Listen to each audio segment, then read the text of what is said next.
Bed तालुक्यातील लिंबागणेश येथे स्मशानभूमीच्या दुरावस्थेमुळे उघड्यावर अंत्यसंस्कार करावे लागले। नागरिक आक्रमक, तात्काळ स्मशानभूमी द्यावी अशी मागणी नागरिकांनी केली आहे। बीड जिल्ह्यामध्ये अशी अनेक गावे आहेत त्या ठिकाणी स्मशानभूमीची दुरावस्था आहे। त्यामुळे मृतदेहाची मोठी अवहेलना होत आहे, हेळसांड होत आहे। अशा परिस्थितीमध्ये बीड तालुक्यातील लिंबागणेश या ठिकाणी स्मशानभूमीची मोठी दुरावस्था झाली।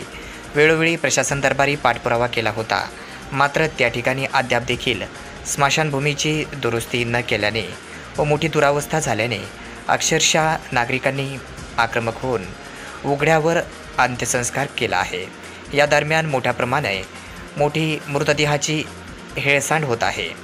तरी तात्काळ लिंबागणेश या ठिकाणी नवीन स्मशानभूमी देण्यात यावी अशी मागणी ग्रामस्थांच्या वतीने करण्यात आली आहे।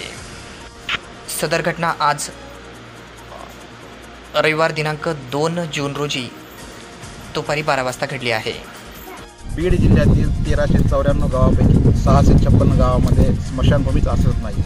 ज्या काही गावांमध्ये स्मशानभूमी अस्तित्वात आहे त्यांची अत्यंत दुरावस्था झाली आहे, पत्र्याचे शेड उडून गेलेलं आहे। त्याचबरोबर गेल्या 3 वर्षापासून आम्ही वारंवार आंदोलन करत आहोत की प्रशासनानं स्मशानभूमीसाठी कमीत कमी माणूस मेल्यानंतर तर तिथे हेळसांड होऊ नये। पावसाळ्यामध्ये दरवेळेस मृतदेहाची हेळसांड होते।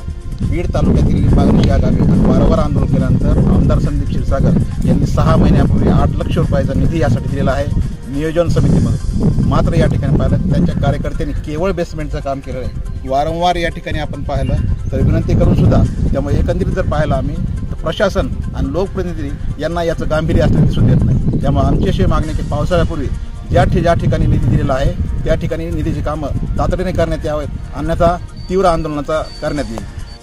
अशा प्रकारे तीव्र आंदोलनाचा स्मशानभूमीसाठी नागरिकांनी इशारा दिला आहे।